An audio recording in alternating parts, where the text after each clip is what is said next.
Hello everyone, welcome back. In this video, we will see one more numerical based on this calculation of electric field intensity due to infinite uniform line charge. In previous video, we have already seen four numericals and I think you might have understood all that four numericals. If the concept is clear, then you can easily solve this numerical also. So let us go through that numerical and we will solve it. Now see, what is given in this numerical? Now first read this numerical. In free space, ठीक है, एक air medium दिया free space, line charge rho l is equals to 100 nanocoulomb per metre. एक line charge आपको दिया हुआ है जिसकी डेंसिटी दिया है आपको 100 nanocoulomb per meter, lies on the entire z axis, right. और ये लाइन चार्ज कहां पे है हमारे पास? On entire z axis, right. इसका मतलब ये जो लाइन चार्ज दिया हुआ है, राइट, जिसकी density rho l is equals to 100 nanocoulomb per metre दिया है, ये कहां पे हमारे पास? जेड एक्सिस पे। अभी इसके पहले के न्यूमेरिकल में देते थे एक्स और वाई कोऑर्डिनेट या y z coordinate, x z coordinate ऐसे, राइट। लेकिन यहाँ पे सिंपली दिया उन्होंने कि वो जेड एक्सिस के ऊपर है। तो आपको पता है जेड एक्सिस के ऊपर एक्स की वैल्यू 0 और वाई की वैल्यू 0। ये आपको यहाँ पे समझना पड़ेगा बिकॉज एक्स और वाई नहीं दिया हुआ है यहाँ पे। जेड एक्सिस के ऊपर ऑलवेज एक्स की वैल्यू 0 और वाई की वैल्यू 0 रहती है, राइट। और आपका जो लाइन चार्ज है इस जेड एक्सिस के ऊपर आपका है जिसकी डेंसिटी 100 नैनोकूलम पर मीटर दिया हुआ है, right. While a point charge 100 nanocoulomb is at P is equals to 200। दूसरा चार्ज क्या दिया आपको? पॉइंट चार्ज दिया हुआ है, ध्यान में रखना है। एक चार्ज दिया हुआ है लाइन चार्ज, दूसरा चार्ज दिया आपका पॉइंट चार्ज, और इस पॉइंट चार्ज की भी वैल्यू कितना दिया आपको? 100 नैनोकूलम दिया हुआ है, राइट। तो आपको क्या निकालना है? Find vector E at 4 3 2। इस पॉइंट के ऊपर आपको टोटल इलेक्ट्रिक फील्ड इंटेंसिटी निकालनी है। तो यहां से एक बात समझना है कि इस न्यूमेरिकल में आपको दो चार्जेस दिया हुआ है, एक लाइन चार्ज दिया हुआ है और दूसरा पॉइंट चार्ज दिया हुआ है। Line charge will produce the electric field intensity at the given point 432। Similarly ये जो पॉइंट चार्ज है ये भी इलेक्ट्रिक फील्ड इंटेंसिटी प्रोड्यूस करेगा एट द गिवन पॉइंट। तो दोनों के लिए इलेक्ट्रिक फील्ड इंटेंसिटी के एक्सप्रेशन अलग अलग है। ऑलरेडी मैंने बताया था कि अगर पॉइंट चार्ज है तो पॉइंट चार्ज की वजह से जो इलेक्ट्रिक फील्ड इंटेंसिटी मिलती है उसका फॉर्मूला रहता है हमारे पास Q divided by 4 pi epsilon 0 r square into unit vector AR। ये पॉइंट चार्ज की वजह से इलेक्ट्रिक फील्ड इंटेंसिटी का इक्वेशन है, ठीक है।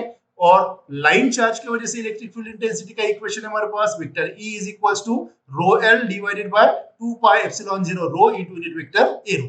हमने पॉइंट चार्ज के ऊपर के भी न्यूमेरिकल लिए हुआ है और लाइन चार्ज के ऊपर के भी न्यूमेरिकल लिए हैं। Now this numerical is combination of both, right. तो अगर मैं इस लाइन चार्ज की डेंसिटी को रो L1 यानी फर्स्ट चार्ज में कंसीडर करता हूं तो इसको दे दूंगा मैं रो L1, राइट, या रो L कंसीडर करो। और पॉइंट चार्ज के लिए चार्ज दिया हुआ आपको Q। तो दो अलग अलग चार्जेस है। तो जिस लाइन चार्ज की वजह से इस गिवन पॉइंट पे आपको, गिवन पॉइंट कौन सा हमारे पास? 432। तो इस पॉइंट पे कुछ इलेक्ट्रिक फील्ड इंटेंसिटी मिलेगा, उसको बोल दूंगा मैं E1, राइट। सिमिलरली इस पॉइंट चार्ज की वजह से इस गिवन पॉइंट पे जो इलेक्ट्रिक फील्ड इंटेंसिटी मिलेगा उसको बोलूंगा मैं वेक्टर E2। तो वेक्टर E1 और vector E2, vector E1 is the electric field intensity due to the line charge and vector E2 is the electric field intensity due to the point charge। तो E1 और E2 की value मैं निकाल लूंगा और total electric field at the given point will be the summation of electric field intensity due to the line charge and electric field intensity due to the point charge। तो ये दोनों formula मैंने यहाँ पे लिस्ट डाउन किया हुआ है। तो पहले क्या कर लेते हैं, लाइन चार्ज की वजह से हम इलेक्ट्रिक फील्ड इंटेंसिटी निकाल लेते हैं, राइट। लाइन चार्ज की वजह से इलेक्ट्रिक फील्ड इंटेंसिटी कैसे निकालते हैं आप लोगों को पता है। You have to draw this line charge, right. कहां पे प्रेजेंट है ये? जेड एक्सिस के ऊपर दिया हुआ है। उन्होंने बोला है कि line charge is along the Z axis. तो क्या बोला था? जैसे ही जेड एक्सिस बोलते हैं एक्स की वैल्यू 0, वाई की वैल्यू 0, राइट। इसकी वैल्यू कितना दिया है आप लोगों को? It is given to you that is 100 nanocoulomb per metre. So rho L की वैल्यू 100 नैनोकूलम पर मीटर दिया हुआ है, राइट। और इस चार्ज की वजह से गिवन पॉइंट पे, गिवन पॉइंट क्या है मेरे पास? 4 3 2। So this charge will produce the electric field intensity at this point. तो उस इलेक्ट्रिक फील्ड इंटेंसिटी को हम बोल रहे हैं E1।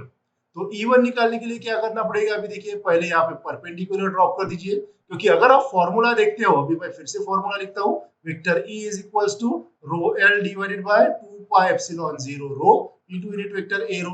तो we know that we will require rho L की वैल्यू तो आपको दिया हुआ है, line charge density. Rho is nothing but the distance between this two point, ठीक है। तो ये पॉइंट के कोऑर्डिनेट पहले मुझे मिलाना पड़ेगा। इस पॉइंट के कोऑर्डिनेट क्या आएंगे अभी हमारे पास, देखिए इस लाइन के ऊपर z एक्सिस के ऊपर कोई भी पॉइंट अगर मैं कंसीडर करता हूं तो उसका x कोऑर्डिनेट क्या रहेगा 0 और y कोऑर्डिनेट 0 रहेगा।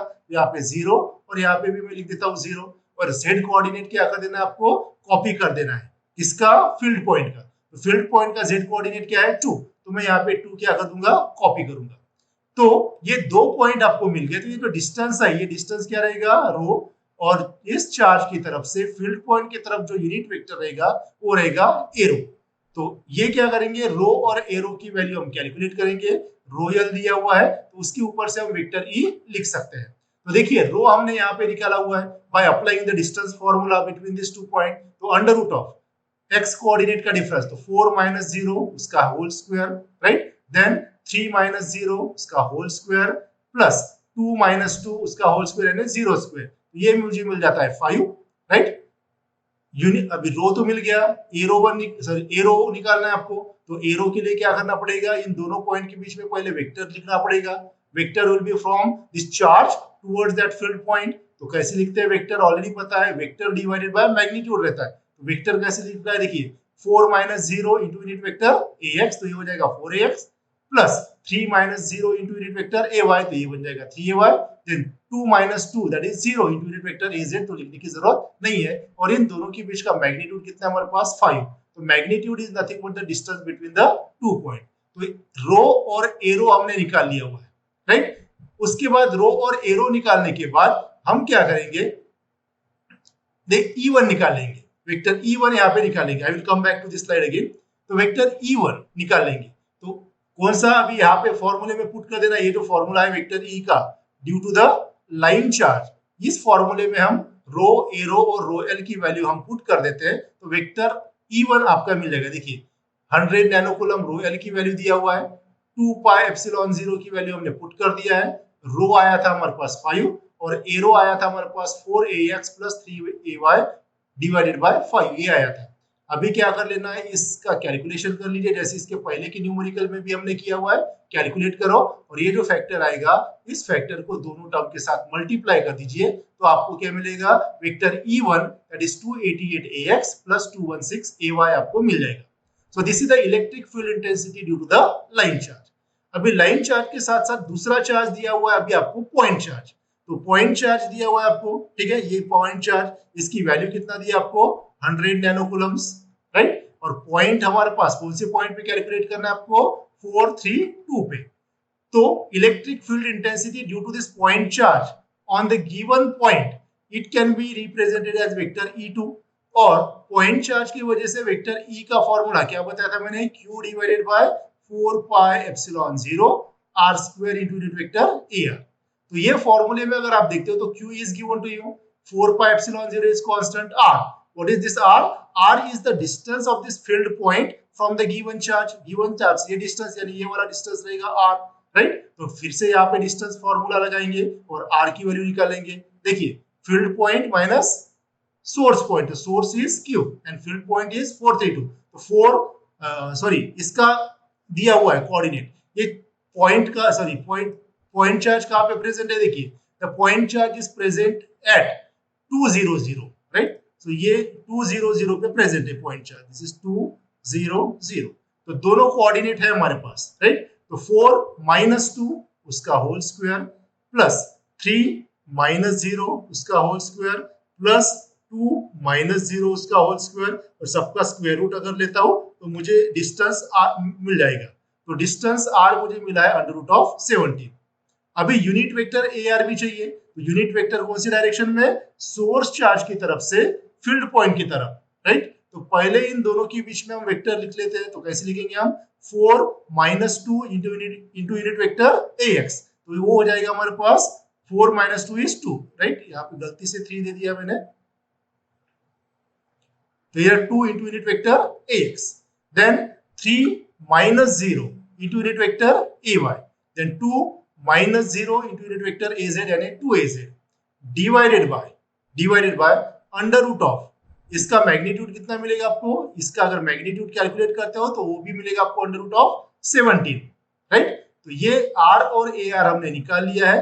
आर और ए आर निकालने के बाद इस इलेक्ट्रिक फील्ड के फॉर्मूले में आपको रख देना है, तो आपको वैल्यू मिल जाएगी. देखिए मैंने यहाँ पे पुट कर दिया है. देखिए vector E2 is equals to 100 nano coulomb दिया है, 4 पाई एप्सिलॉन 0 रख दिया है. आर की वैल्यू आई थी under root of 17, r square था तो ये अंडर रूट ऑफ 17 स्क्वायर हो जाएगा. और ये था हमारे पास ए आर, तो ए आर हमने निकाला था 2ax plus 3ay plus 2az divided by under root of 17. यहाँ पे भी वैसे ही करना है. ये जो पैरामीटर आएगा इस पैरामीटर को कैलकुलेट कर लीजिए और जो भी वैल्यू मिलेगी, अभी यहाँ पे 3 कंपोनेंट है, तो तीनों कंपोनेंट के साथ क्या करना है आपको? मल्टीप्लाई करना है. तो आपको वैल्यू मिल जाएगी E2 की 7 into unit vector ax plus 38.55 into unit vector ay plus 25.7 into unit vector az.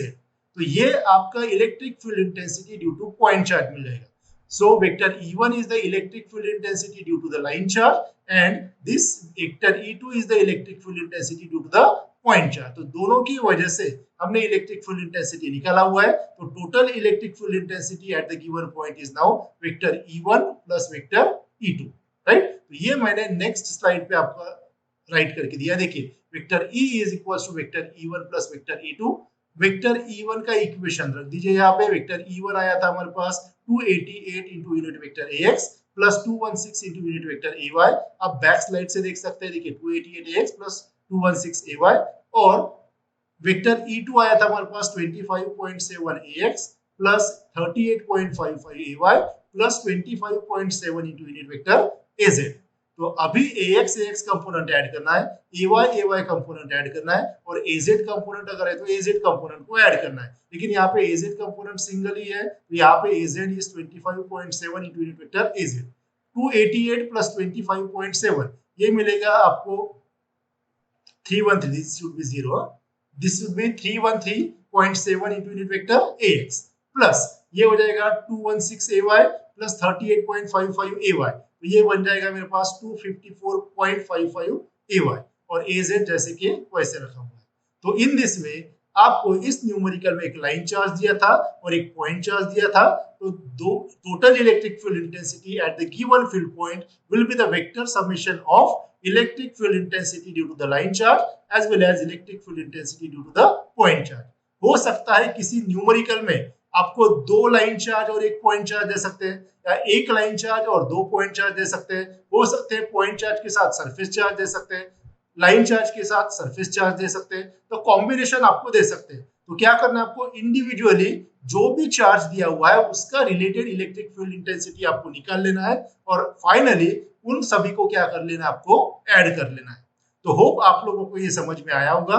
ये करेक्टेड स्लाइड मैं आपका गिवन डाउनलोड सेक्शन में डाल दूंगा, तो यहाँ पे थोड़ा सा करेक्शन करना है. This is the printing mistake, right? So you can understand this.